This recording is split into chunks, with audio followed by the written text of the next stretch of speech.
برے خیالات کا دفاع کیجیے، برے خیالات پر قابو پائیے۔ یہ برے خیالات اور برے خیالات پہ آپ نے قابو نہیں پایا تو ہوتا کیا ہے؟ بلا شبہ افکار، سوچ، خیال ارادوں میں تبدیل ہوتا ہے، ارادہ عمل کی طرف لے جاتا ہے، اور پھر انسان وہ کر بیٹھتا ہے جو اس نے ارادہ کیا تھا، سوچا تھا۔ تو سوچ شروع ہوتی ہے اور اینڈ کیا ہوتا ہے؟ ایک آدمی نے سوچا یہ لڑکی مجھے اچھی دکھ رہی ہے، میں اس کو جو ہے افیئر کر کے رہوں گا، اپنے قابو میں کر کے رہوں گا۔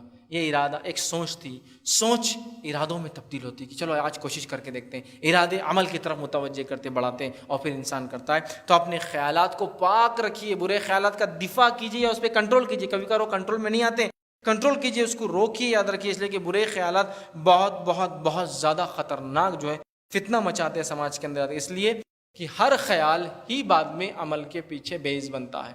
انما الاعمال بالنیات، عمل کا دار و مدار نیت پر ہے، نیت دل میں ہوتا ہے۔ تو خیال تو تھا جس سے عمل کیا آپ نے، انما الاعمال بالنیات، عمل نیت سے ہے، مطلب خیال آتا ہے پھر عمل کرتا ہے۔ اپنے خیالات پہ نوجوانوں سے کہوں زبردست قابو پائے، کنٹرول کرے، برا خیال آتے ہی اللہ میں پناہ مانگے شیطان سے، اعوذ باللہ من الشیطان الرجیم، اور دوسرے کام کرے۔ آئیے صحیح مسلم کی روایت ہے، ایک واقعہ سناتا ہوں کہ برے خیالات سے کیسے بچنا چاہیے۔ اور بہت سارے لوگ برے خیالات سے ڈر کے سمجھتے میرا ایمان ختم ہو گیا، ایسا نہیں ہے۔ سنیے، صحیح مسلم کی روایت ہے، آپ صلی اللہ علیہ وسلم کے پاس ایک صحابی اور کہا اللہ کے رسول جو ہے، انہوں نے فرمایا اللہ کے رسول میرے دل میں کچھ ایسے خیالات آتے ہیں، ہم میں سے کوئی ان کو بیان بھی نہیں کر سکتا۔ ایسے خیالات ہمارے دلوں میں کبھی آتے ہیں کہ ایکسپلین کرنا، بیان کرنا بھی ناممکن ہوتا ہے۔ تب نبی اکرم صلی اللہ علیہ وسلم کو فرمان کہا کیا واقعی اسی طرح ہوتا ہے کہ برے خیالات آتے ہیں؟ انہوں نے کہا، اور کہا کیا تم اس کو اپنے جی میں برا بھی سمجھتے ہو؟ مطلب ایسا ارے نہیں، غلط خیالات اچھے نہیں ہیں، تو کہا ہم بالکل اس کو جی میں برا سمجھتے ہیں۔ تو کہا یہ تو واضح ایمان کی دلیل ہے تمہارے پاس۔ بہت سے لوگ خیالات آئے نا، وسوسے آتے تو نماز پڑھنا چھوڑ دو، کیوں بہت آ رہے وسوسے؟ یہ تو ایمان کی دلیل ہے تمہارے، گندے گندے وسوسے آتے۔ صحابی نے کیا کہا؟ ایسے وسوسے آتے خیالات کہ آپ کو تو ہم بیان بھی نہیں کر سکتے۔ تو کہا ایسے ہی ہے پکا؟ تو کہا یہ تو واضح ایمان کی دلیل ہے تمہارے۔ تو شیطان آتا ہے، شیطان ایمان والوں کے پاس آتا ہے نا۔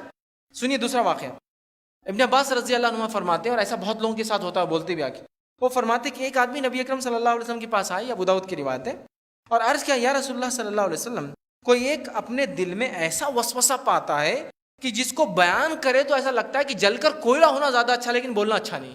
کچھ بھی خیال آتا ہے اتنے گندے اتنے گندے اتنے گندے کہ بولنے سے زیادہ اچھا لگتا ہے کہ جل کے کوئلہ ہو جانا، بولنا نہیں۔ لیکن اس کے لیے آسان ہے ان لوگوں کو بتانے سے زیادہ، مطلب کوئلہ بننا زیادہ، بتانے زیادہ۔ تو آپ صلی اللہ علیہ وسلم اللہ اکبر اللہ اکبر اللہ اکبر الحمدللہ، آپ نے یہ کہا۔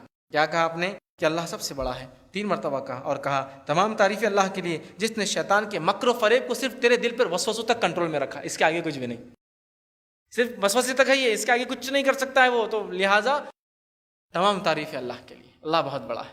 بچ گئے تم کہ شیطان نے صرف وسوسوں تک، خیالات تک تم کو شکنجے میں لیا ہے، اس کے آگے وہ تم کو کچھ نہیں کر پایا۔ الحمدللہ الحمدللہ، بڑی بات ہے۔ تو جن لوگوں کو وسوسے آتے ہیں نا، ان کے لیے پھر شیطان میں پناہ مانگی اللہ سے، اعوذ باللہ من الشیطان الرجیم پڑھیے۔ اسی طرح شیطانی خیالات کو رحمانی خیالات سے چینج کیجیے۔ جیسا شیطان خیال ڈال رہا ہے گندے گندے خیالات، تو اچھے اچھے خیالات لائیے آپ، لوگوں کے لیے گارڈن بنا دوں گا، لوگوں کی سہولت کر دوں گا، پانی کا نظم کر دوں گا، کھانا کھلاؤں گا ایک دن انشاءاللہ، اللہ نے مال دیا تو مسجد تعمیر کروں گا، مدد کروں گا یتیموں کی، اچھے خیالات ریپلیس کیجیے۔ برے خیالات آ رہے کہ اس کو مار دو، اس کو قتل کر دو، عورت کو لے کر بھاگ جاؤ، فلاں کرو، یہ کرو، اس سے زنا کر لو، فلاں کرو، ریپلیس کیجیے اس کو خیال کہ میں انشاءاللہ امت کی مسلمہ کی جو لڑکیوں کے نکاح ہیں ان کے نکاح کرانے مدد کروں گا، ریپلیس کیجیے۔ مطلب فوراً برے خیالات کو نیک خیالات سے ریپلیس کیجیے، ورنہ خیال آئیں گے، فکر بنے گی، ارادہ بنے گا، عمل پہ ہو جائیں گے ان سے، اور عمل کر کے گناہ کر پڑیں۔